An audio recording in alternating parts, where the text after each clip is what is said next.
فأنا ناصح لإخواني بالصدع بالحق، تبيض وجوههم. السكوت في مسألة الحزبية يضرها، فاصدع بما تؤمر وأعرض عن المشركين.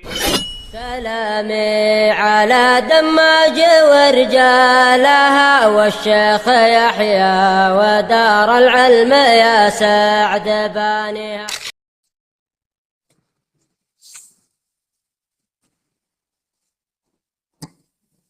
Bismillahirrahmanirrahim. Alhamdulillah, wassalatu wassalamu ala rasulillah wa ala alihi wa sahbihi wa man wala. Kita lanjutkan kajian kita dari kitab Al-Qawaidul Muslah. Kita masih pada bab yang ketiga, kaidah-kaidah tentang dalil. Kita masih pada kaidah yang pertama. Apa kaidah yang pertama, Abdurrahman? Nah, dalil yang bisa digunakan untuk menetapkan sifat Allah Subhanahu wa taala hanya dua. Dalil yang bisa digunakan untuk menetapkan sifat Allah Subhanahu wa taala hanya dua, yaitu Al-Qur'an dan Sunnah. Tidak ada yang ketiganya. Kemudian bercabang dari kaidah ini bahwasanya sifat-sifat Allah Subhanahu wa taala itu terbagi menjadi tiga. Min haitsu al-itsbat wan nafi. Dari sisi penetapan dan penafiannya, maka sifat Allah Subhanahu wa taala terbagi menjadi tiga kelompok. Yang pertama, contoh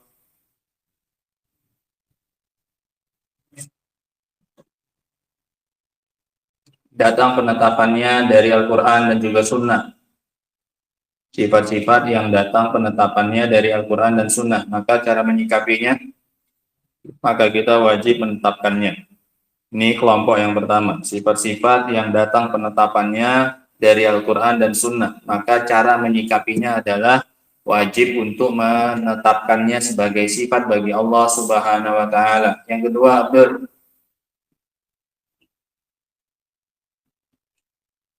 Abdur, yang kedua Ipan. Yang kedua, Ali. Yang Mukmin. Wah. Azri. Nardi. Abu Azmar. Yang kedua. Akbar. Yang kedua, Bar. Udah mau siap ini. Yang kedua, Iqbal. Yang datang penafiannya dari Al-Quran dan Sunnah. Sifat-sifat yang datang penafiannya. Penafian artinya apa? Peniadaan. Sifat yang ditiadakan dari Allah Subhanahu wa taala, seperti zalim. Nah, wala yadlimu rabbuka ahada, Rabbmu tidak menzolimi. Berarti kan sifat zalim dinafikan dari Allah Subhanahu wa taala. Alladzi la yamut, yang tidak mati. Ini kan berarti sifat mati dinafikan oleh Al-Qur'an dari Allah Subhanahu wa taala. Ini sifat-sifat yang datang penafiannya dari Al-Qur'an dan Sunnah. Maka sikapnya kita, Musa, cara menyikapinya wajib menafikannya. Datang penafiannya dari Al-Qur'an dan Sunnah, maka kita wajib untuk menafikannya. Yang ketiga, sama.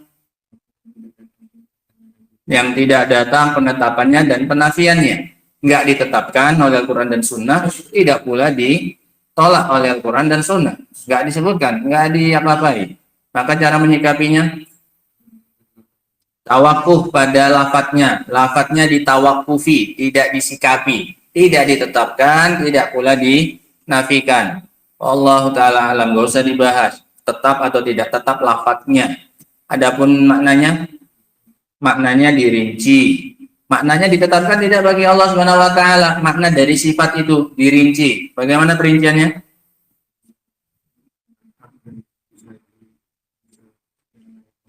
Nah, jika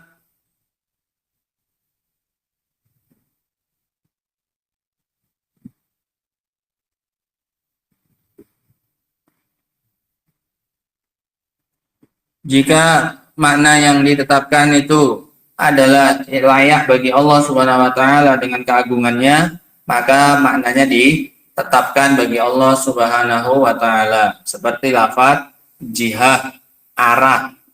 Apakah kita tetapkan arah bagi Allah Subhanahu wa taala?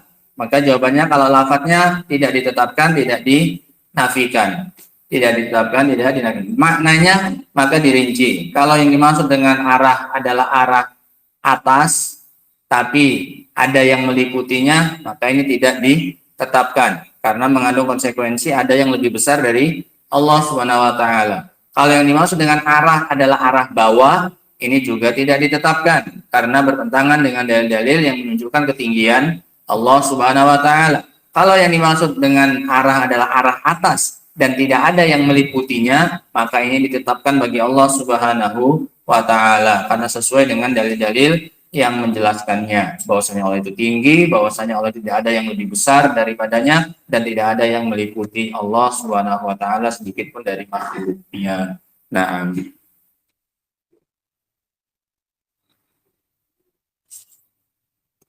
sekarang kita baca dalilnya. Dalil untuk kaidah yang pertama ini. Dalil untuk 3 perkara yang kita sebutkan tadi. Dalil untuk apa ini? 3 pembagian yang kita sebutkan tadi. Apa itu 3-nya tadi, Abdur? Lah, mengulangi lagi. Lutfi, apa tadi 3-nya, Lutfi? Loh, 3-nya tadi apa, Habib?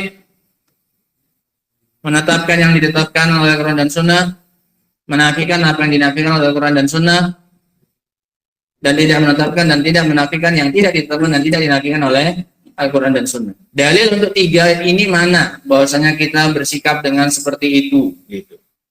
Qala Syekh Muhammad bin Shalih Al-Utsaimin rahimahullahu taala, wa dalilu hadhil qaidah, dan dalil kaidah ini pembagian 3 tadi, at-taqsim, as-sulasi, pembagian yang 3 tadi, bahwasanya yang ditetapkan Al-Quran dan Sunnah kita tetapkan, bahwasanya yang dinafikan oleh Al-Quran dan Sunnah kita nafikan, bahwasanya yang tidak ditetapkan oleh Al-Quran dan Sunnah maka tidak kita tetapkan dan tidak kita nafikan. Dalilnya adalah as-sam'u wal aqlu. Dalilnya adalah Al-Quran dan Sunnah dan akal. Qala rahimahullahu ta'ala, fa'amma sam'u, adapun dalil dari Al-Quran dan Sunnah. Di sini, kawan, kita kemarin membahas bahwasanya di awal kaidah, bahwasanya dalil untuk masalah sifat ini cuma berapa? 2, Al-Quran dan Sunnah. Lantas kenapa di dalil di sini ada dalil secara apa ini? Akal. Paham ya? Kan tadi kita sudah bahas di depan, bahwasanya dalil yang bisa digunakan untuk menetapkan sifat Allah SWT hanya berapa? 2, Al-Quran dan Sunnah. Tapi kenapa sekarang ketika membahas dalil, beliau malah menyebutkan dalil tentang apa ini? Akal, dalil secara akal. Kenapa nggak kita tinggalkan saja ini? Supaya kita tidak menyerupai orang-orang yang menetapkan sifat bagi Allah SWT secara apa ini? Akal. Yang pertama, alasannya adalah karena apa yang ditetapkan oleh akal di sini berkesesuaian, mencocoki apa yang ditetapkan oleh Al-Quran dan Sunnah. Sehingga tidak bertentangan. Ini hanya menguatkan apa yang telah ditetapkan oleh Al-Quran dan Sunnah. Sehingga ini tidak mengubah apa-apa. Tanpa kita pakai dalil ini pun, kita sudah menetapkan apa yang ditetapkan oleh Al-Quran dan Sunnah. Ini satu. Yang kedua alasannya, karena ahli bid'ah menggunakan dalil secara akal. Dan mereka menafikan apa yang mereka nafikan dan menetapkan apa yang mereka tetapkan berupa sifat dengan menggunakan akal. Maka kita Ahlussunnah wal Jamaah butuh berdalil secara akal untuk membantah dalil akalnya mereka. Paham ya? Bahwasanya apa yang mereka katakan ini nggak bisa ditetapkan bagi Allah secara akal, ini nggak masuk akal kalau ditetapkan bagi Allah SWT, maka kita membantahnya bahwasanya ini justru masuk akal untuk ditetapkan bagi siapa? Allah SWT. Sehingga yang dibantah adalah dalil apanya? Dalil akalnya mereka. Bukan kita yang semata-mata berhujat dengan apa ini? Akal. Tapi terpaksa karena mereka yang menggunakan apa ini?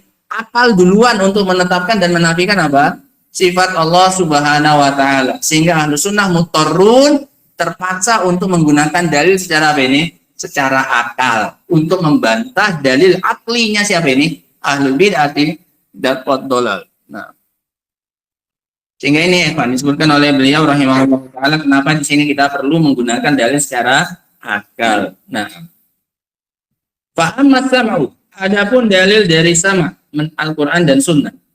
Faminhu qauluhu ta'ala. Maka diantaranya adalah firman Allah Ta'ala. Tidak semuanya berarti ini. Ini hanya sebagian dalil.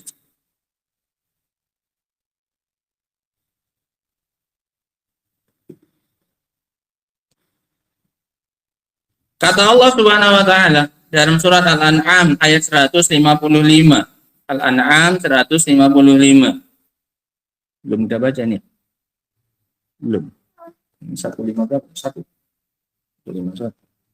Wa hadza kitabun anzalnahu mubarakun.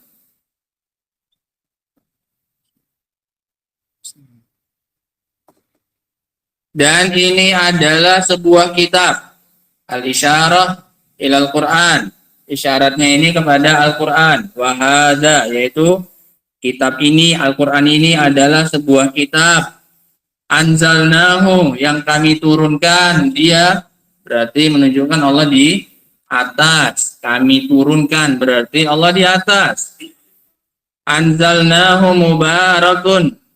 Ini sifatnya Al-Quran. Penuh dengan keberkahan, keberkahan pada membacanya, keberkahan dari sisi pengaruhnya, dan yang lain-lainnya dari keberkahannya Al-Quran, dari pahalanya, dari membacanya, dari mentadabburinya, semuanya mengandung keberkahan. Satu hurufnya diganjar dengan 10 kebaikan, dan seterusnya. Fattabi'uhu. Karena Al-Quran itu seperti ini sifatnya, maka ikutilah dia. Perintah untuk mengikuti Al-Quran. Sehingga ini adalah satu sisi pendalilannya. Bahwasanya apa yang ditetapkan oleh Al-Quran, maka kita pun wajib mengikutinya. Dengan cara? Maka apa yang ditetapkan oleh Al-Quran, maka kita wajib untuk mengikutinya. Dengan cara? Menetapkannya. Apa-apa yang dinafikan oleh Al-Quran, maka kita wajib mengikutinya dengan cara menafikannya. Fattabi'uhu, maka ikutilah dia. Wattaqu, dan bertakwalah kalian kepada Allah Subhanahu wa taala. Ini juga salah satu konsekuensi tuntutan dari takwa, yaitu melaksanakan perintah dan meninggalkan larangan. Dan termasuk perintahnya Allah Subhanahu wa taala adalah membenarkan semua yang datang dibawa oleh Rasul sallallahu alaihi wasallam, termasuk berupa sifat Allah Subhanahu wa taala. Apa yang ditetapkan oleh Rasul kita tetapkan, apa yang dinafikan oleh Rasul maka kita nafikan. Sehingga sisi pendalilan dari ayat yang pertama ini dari fattabi'uhu wattaqu, dan ikutilah dia Al-Qur'an ini dan bertakwalah kalian. La'allakum turhamun, agar kalian mendapatkan rahmat, agar kalian disayangi oleh Allah Subhanahu wa taala. Wa qauluhu, la'alla dari Allah ini wajib. Nah, sehingga ini alasannya, kalau kalian mendapat rahmat maka ikuti Al-Quran. Wa qauluhu, dan firman Allah Subhanahu wa taala, fa'aminu billahi wa rasulihi, maka berimanlah kalian kepada Allah, termasuk dalamnya beriman kepada sifat Allah Subhanahu wa taala. Dan berimanlah kalian kepada Allah dan juga kepada Rasulnya, termasuk dalam masalah asma wa sifat. Artinya iman secara bahasa apa? Tasdik wal iqrar. Bisa dua. Nah, membenarkan. Sehingga apa yang Allah tetapkan dan Rasul tetapkan, maka kita tetapkan. Apa yang dinafikan oleh Allah dan Rasulnya, maka kita pun ikut apa ini? Menafikannya sebagai bentuk keimanan kita kepada Allah dan Rasulnya. Berimanlah kalian kepada Allah dan Rasulnya. An-Nabiyil Ummi, seorang Nabi yang ummi, la yaktub wa la yaqra'ul maktub, yang tidak bisa menulis, tidak pula membaca yang tertulis. Ini definisi apa? Ummi. La yaktub wa la yaqra'ul maktub, tidak bisa menulis, tidak pula membaca yang tertulis. Agar Al-Quran itu tidak dituduh sebagai hasil karangannya Nabi Shallallahu Alaihi Wasallam. Itu hikmah Rasulullah dijadikan seorang yang ummi. Nah, supaya Al-Quran tidak dituduh buatan beliau Shallallahu Alaihi Wasallam. Alladzi yu'minu billahi, yang mana Nabi itu beriman kepada Allah wa kalimatihi,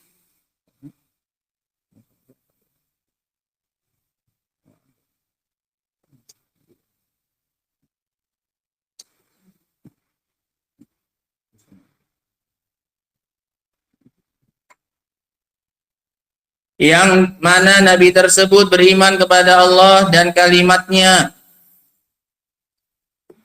baik kalimat syar'iyah maupun kalimat kauniyah.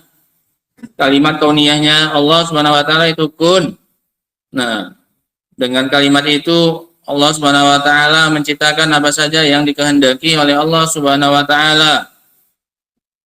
Wattabi'uhu, dan ikutilah dia, mengikuti Nabi Shallallahu alaihi wasallam, termasuk dalam menetapkan dan menafikan sifatnya Allah Subhanahu wa taala. La'allakum tahtadun, agar kalian mendapatkan hidayah. Sehingga syahidnya dari perintah untuk beriman kepada Allah dan Rasulnya. Wa qauluhu, dan juga firman Allah Subhanahu wa taala, wa ma atakumur rasulu fakhudhuhu wa ma nahakum anhu fantahu, dan apa-apa yang dibawa oleh Rasul sallallahu alaihi wasallam kepada kalian maka ambillah, dan apa-apa yang dia larang kalian darinya maka berhentilah dan tinggalkanlah. Ini syahidnya jelas, perintah untuk menerima semua yang datang dari Rasul sallallahu alaihi wasallam dalam surat Al-Hasyr ayat 7, termasuk dalam masalah sifatnya Allah Subhanahu wa taala. Apa yang dibawa oleh Rasul berupa sifatnya Allah, maka kita terima. Apa yang dinafikan oleh Rasul, maka kita pun menerima penafian tersebut. Wa qauluhu, dan juga firman Allah Subhanahu dalam surat An-Nisa ayat 80.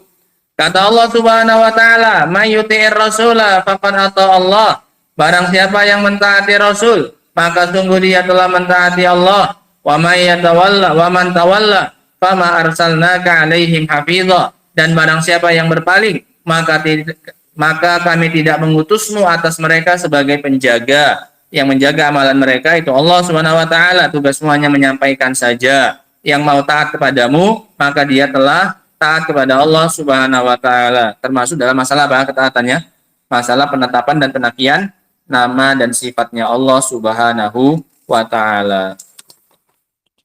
Wa qauluhu, dan juga firman Allah, fa in tanaza'tum fi syai'in, jika kalian berselisih dalam suatu perkara, farudduhu ilallahi war rasul, maka kembalikanlah kepada Allah dan Rasulnya. Indat tanazu', ketika terjadi perselisihan, yang satu mengatakan mubah, yang satu mengatakan haram, yang satu mengatakan wajib, yang satu mengatakan sunnah, maka kembalikan perkaranya kepada Allah dan Rasulnya, yaitu kepada Al-Quran dan sunnah. Nah, mengembalikan perkara kepada Allah dan Rasulnya maknanya mengembalikan kepada Al-Quran dan sunnahnya beliau sallallahu alaihi wasallam. In kuntum tu'minuna billahi wal yaumil akhir. Jika kalian betul-betul beriman kepada Allah dan hari akhir. Nah, zalika khairun wa ahsanu ta'wila. Itu lebih baik dan lebih bagus akhirnya, hasil akhirnya, takwilnya. Nah, qala rahimahullah. Sehingga di sini jelas perintah untuk menetapkan atau menafikan sifatnya Allah Subhanahu wa taala dengan cara dikembalikan kepada Allah dan Rasulnya. Kalau kita berselisih sifat ini ditetapkan atau dinafikan, maka kembali kepada siapa? Allah dan Rasulnya, kepada Al-Quran dan Sunnah. Yang ditetapkan Al-Quran ditetapkan, yang dinafikan dinafikan. Wa qauluhu, surat Al-Maidah ayat 49. Wa anikum bainahum bima anzalallah, dan hukumilah di antara mereka dengan apa yang Allah turunkan. Disuruh berhukum dengan apa yang Allah turunkan dalam menetapkan dan menafikan sifat, berhukum dengan hukumnya Allah Subhanahu wa taala. Wala tattabi ahwa'ahum, dan jangan ikuti hawa nafsu mereka, tidak menggunakan hawa nafsunya manusia. Ila ghairi dzalika, dan yang lain-lainnya minan nususi, dari dalil-dalil adalati ala wujubil iman bima jaa fil Qur'ani was sunnah, dan yang lain-lainnya dari dalil yang menunjukkan atas wajibnya beriman dengan apa yang datang di dalam Al-Quran dan Sunnah. semua dalil yang memerintahkan untuk mengimani semua yang dibawa Al-Quran dan Sunnah, maka itu bisa digunakan di sini. Karena termasuk yang dibawa Al-Quran dan Sunnah adalah masalah penetapan dan penafian apa ini? Sifatnya Allah Subhanahu wa Ta'ala.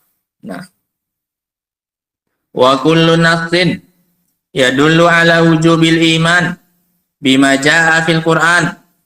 Maka setiap dalil, ini rumus, beliau kasih rumus. Setiap dalil yang menunjukkan atas wajibnya beriman dengan apa yang dibawa oleh Al-Quran, fahuwa dalun ala wujubil iman bima jaa fis sunnah. Maka itu juga dalil yang menunjukkan atas wajibnya beriman dengan apa yang dibawa oleh sunnah. Ini rumus Evan. Ini bantahan kepada orang-orang Qur'aniyun. Orang-orang yang hanya mau berdalil dengan apa? Al-Quran. Apa kaidahnya? Semua dalil yang memerintahkan kita untuk beriman dengan yang dibawa Al-Quran, maka ini juga perintah untuk beriman dengan yang dibawa oleh apa ini? Sunnah. Kenapa? Karena Al-Quran memerintahkan untuk mengambil dari apa ini? Sunnah. Sebagaimana tadi yang disebutkan, wa ma'atakumur rasulu wa khudhu, apa-apa yang dibawa oleh Rasul dalam apa? Dalam sunnah. Maka ambillah, maka terimalah. Sehingga nggak bisa dipisahkan antara Al-Quran dengan apa ini? Sunnah. Sehingga ini bantahan bagi orang-orang Qur'aniyun. Orang-orang yang hanya mau berdalil dengan Al-Quran. Nah, setiap dalil yang menunjukkan atas wajibnya beriman dengan apa yang dibawa oleh Al-Quran, maka dia dalil untuk wajibnya beriman dengan apa yang dibawa oleh sunnah. Li'anna mimma ja'a fil Quran al-amru bittiba'in Nabi sallallahu alaihi wasallam. Karena termasuk dari yang dibawa oleh Al-Quran adalah perintah untuk mengikuti siapa? Nabi SAW. Yang nggak mau berdalil dengan sunnah, berarti nggak beriman dengan apa ini?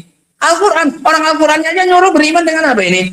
Dengan sunnah. Lah kok dia mengaku beriman dengan Al-Quran, dia mengambil dari sunnah. Berarti masih dipertanyakan keimanannya kepada apa ini? Al-Quran. Kenapa? Qurannya sendiri menyuruh mengambil dari mana?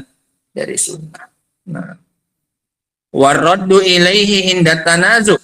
Al-Quran bahkan juga menyuruh untuk kembali kepada sunnah ketika terjadi apa ini?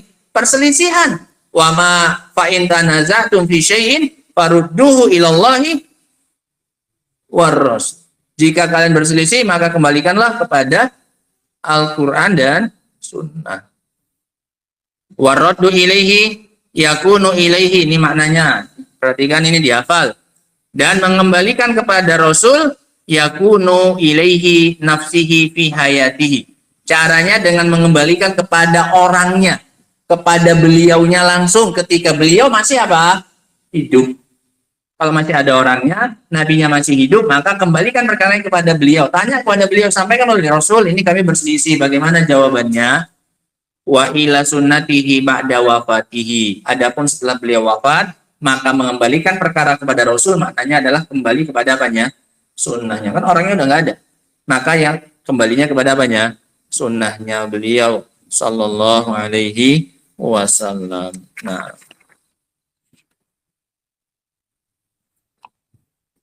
karena kita juga tidak akan bisa mengamalkan apa yang ada di dalam Al-Quran tanpa kita kembali kepada apa ini? Tanpa kembali kepada sunnah. Al-Quran hanya nyuruh kita sholat, aqimus sholat. Ada tata caranya? Nggak ada. Dijelaskan di mana? Di sunnah. Jangankan tata caranya, jumlah rakaatnya aja pun nggak ada disebutkan di mana? Di Al-Quran. Subuh berapa rakaat, zuhur berapa rakaat, nggak ada. Adanya di mana? Di sunnah. Sehingga nggak akan bisa sholat orang yang hanya mau berdalil dengan apa ini? Al-Quran. Ada kok katanya. Fankihu ma tauba lakum minan nisa masna wa thulatha wa ruba' katanya. 2 masna itu sholat subuh. Sulat 3 itu maghrib. Sisanya ruba' 4. Kan pas 2, 3, 4. Padahal itu dalil untuk menikahi apa? Wanita. Nikahilah oleh kalian 2, 3 atau berapa? 4. Dijadikan dalil untuk apa ini? Rakaat sholat. La ilaha illallah. Ini akibat nggak mau kembali kepada apa? Kepada sunnah. Nah, zakat juga sama. Wa'atu zakat, tunaikan zakat. Berapa yang mau dikeluarkan? Nggak ada keterangannya di dalam Al-Quran. Adanya di mana? Di sunnah. Nah, fa'in al-iman bil Quran. Maka di mana keimanan kepada Al-Quran? Liman takbara an ittiba'ir Rasul. Dari orang yang sombong untuk mengikuti Rasul sallallahu alaihi wasallam. Nggak bisa. Orang yang ngakunya beriman kepada Al-Quran, maka wajib mengikuti siapa ini? Rasul Shallallahu Alaihi Wasallam. Al-ma'mur bihi fil Quran, yang diperintahkan untuk mengikuti beliau di dalam Al-Quran. Bagaimana mungkin dia bisa ngaku beriman kepada Al-Quran, sementara Al-Quran saja menyuruh dia untuk ikut kepada siapa? Kepada Rasul Shallallahu Alaihi Wasallam. Wa ainal iman bil Quran. Di mana keimanan kepada Al-Quran? Liman lam yaruddan niza'a ila Nabi SAW. Kepada orang yang tidak mau mengembalikan persengketaannya, perselisihannya kepada Nabi SAW, hanya mau pakai dalil dari Al-Quran. Wa qad amarallahu bihi fil Quran, padahal itu sudah Allah perintahkan di dalam Al-Quran untuk mengembalikan perkara yang diperselisihkan kepada Rasul SAW. Wa ainal iman bir rasuli alladzi amara bihil Quran liman lam yaqbal ma jaa fi sunnati. Maka di mana keimanan kepada Al-Quran yang telah Allah perintahkan, yang telah diperintahkan oleh Al-Quran? Wa ainal iman bir rasul. Mana keimanan kepada Rasul yang telah diperintahkan oleh Al-Quran? Liman lam yaqbal ma jaa fi sunnatihi. Bagi orang yang tidak mau menerima apa yang dibawa oleh sunnahnya beliau. Nah, bagaimana mungkin dia bisa ngaku beriman kepada Rasul sementara apa yang dibawa oleh Rasul tidak dia apa ini? Terima. Walaqad qala Allah Ta'ala, padahal Allah sudah mengatakan, wa nazzalna 'alaikal kitaba tibyanan likulli syai', dan kami telah menurunkan kepadamu sebuah kitab yang menjadi penjelas untuk segala sesuatu. Sehingga Allah turunkan Al-Quran sebagai penjelas dari segala sesuatu. Wa minal ma'lum, lihat cara berdalilnya beliau ya kawan. Dan sudah diketahui bersama anna katsiran min umuri syariatil ilmiyati wal amaliyati, bahwasanya banyak dari perkara-perkara syariat baik secara keyakinan maupun amalan jaa bayanuha bisunnah, datang penjelasannya melalui apa? Sunnah. Seperti tadi yang kita sebutkan, masalah sholat penjelasannya dalam apa? Sunnah. Masalah zakat penjelasannya di mana? Di sunnah. Nah, padahal kata Allah tadi di atas apa? Al-Quran menjelaskan apa? Segala sesuatu. Sementara kita jelas-jelas mendapati ada yang penjelasannya hanya ada di mana? Apakah lantas kita tuduh Al-Qurannya berarti belum menjelaskan segala sesuatu? Bukan kayak gitu. Berarti penjelasannya Rasul ini termasuk bagian dari penjelasannya apa ini? Al-Quran. Kenapa? Makanya Al-Qurannya nyuruh kita kembali kepada siapa? Rasul. Karena semua yang ada di Al-Quran penjelasannya datang dari siapa ini? Dari Rasul Shallallahu Alaihi Wasallam. Jaa bayanuha bisunnah, fayakunu bayanuha bisunnah, sehingga penjelasannya secara sunnah min tibyanil Quran, termasuk sifat penjelasannya apa ini? Al-Quran. Sehingga Al-Quran bisa menjelaskannya dengan sendiri, seperti masalah warisan, masalah tauhid, banyak masalah syirik. Ini Al-Quran sendiri yang langsung apa ini? Menjelaskannya secara mendetail, secara terperinci. Atau dengan cara dialihkan penjelasannya kepada siapa? Kepada Rasul. Makanya tadi ada ayat apa ini? Wa ma'atakumur rasul fakulu. Apa-apa yang dibawa Rasul maka apa? Ambil. Karena dengan itu kalian akan mendapatkan penjelasan dari apa yang belum jelas di mana ini? Di Al-Quran. Paham ya? Sehingga betul tidak sekarang Al-Quran adalah menjelaskan segala sesuatu? Betul. Bisa jadi dengan dirinya sendiri atau melalui penjelasan dari siapa? Dari Rasul Sallallahu Alaihi Wasallam. Wa amal aklu, adapun secara akal, panakulu, maka kita katakan, bagaimana secara akal kita hanya menetapkan apa yang ditetapkan oleh Al-Quran dan Sunnah, dan yang dinafikan oleh keduanya kita nafikan. Adapun secara akal, maka kita katakan, inna tafsilal qawli, bahwasanya perincian suatu ucapan, fima yajibu, terkait dengan apa yang wajib, au yamtani'u, atau apa yang mustahil, au yajuzu fi haqqillah, atau yang boleh dan mungkin. Enggak wajib, enggak mustahil, tapi hanya sifatnya apa ini? Jaiz. Sifatnya mungkin. Seperti tadi, sifat apa? Jihad. Sifat arah. Ini apakah wajib ditetapkan bagi Allah? Tidak. Apakah mustahil ditetapkan bagi Allah? Tidak. Tapi bisa ditetapkan? Mungkin. Mungkin. Dengan makna yang layak bagi siapa tadi? Allah Subhanahu wa taala. Rincian seperti ini yang terkait dengan Allah Subhanahu wa taala, apa yang wajib ditetapkan, apa yang mustahil ditetapkan bagi Allah, dan apa yang mungkin ditetapkan bagi Allah. Kemungkinannya cuma itu tiga ya. Yang wajib, yang mustahil, dan yang mungkin. Nah, bagi Allah Subhanahu wa taala min umuril ghaib. Ini kan semuanya termasuk perkara apa? Gaib. Dari mana kita tahu apa yang wajib bagi Allah, apa yang mustahil dari Allah, dan apa yang mungkin bagi Allah? Ini kan termasuk perkara yang apa? Gaib. Orang Allahnya saja kita nggak pernah apa ini? Melihatnya. Maka bagaimana mungkin kita bisa punya gambaran tentang apanya? Tentang sifat-sifatnya. Apa yang wajib bagi Allah, apa yang nggak boleh bagi Allah, apa yang mungkin bagi Allah. Dari mana? Nah, ini termasuk perkara gaib. Allati la yumkinu idrakuha bil akli. Yang tidak mungkin bisa dijangkau oleh akal. Masalah penetapan atau penafian atau apa yang mungkin bagi Allah, ini perkara gaib yang tidak mungkin bisa dijangkau oleh akal, gitu. Fa wajib rujuk fihi ila ma jaa fil kitab wa sunnah. Kalau tidak bisa dijangkau oleh akal, maka wajib untuk mengembalikannya kepada Al-Qur'an dan sunnah. Apa yang ditetapkan, ditetapkan. Apa yang dinafikan, dinafikan. Yang didiamkan oleh keduanya, didiamkan. Selesai. Nah, selesai ya. Ini dalil untuk kaidah yang pertama. Dengan ini kita selesai dari kaidah yang pertama. Bahwasanya dalil yang bisa digunakan untuk masalah sifat, baik penetapan maupun penafiannya, ini hanya dua. Al-Quran dan Sunnah.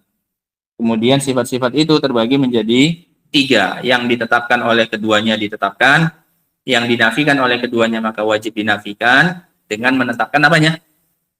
Lawannya yang sempurna. Dan apa yang didiamkan oleh keduanya maka kita pun wajib apa ini? Mendiamkan lafadznya. Adapun maknanya maka dirinci. Kalau ada makna yang layak bagi Allah Subhanahu wa taala maka itu ditetapkan. Makna yang tidak layak bagi Allah Subhanahu wa taala maka tidak ditetapkan. Nah, ada kaidah yang kedua, insyaallah taala akan kita baca pada pertemuan berikutnya nanti insyaallah taala. Wa akhiru da'wana alhamdulillahirabbil alamin. Subhanakallahumma bihamdika asyhadu an la ilaha illa anta astaghfiruka wa atubu ilaik. Walhamdulillahirabbil alamin.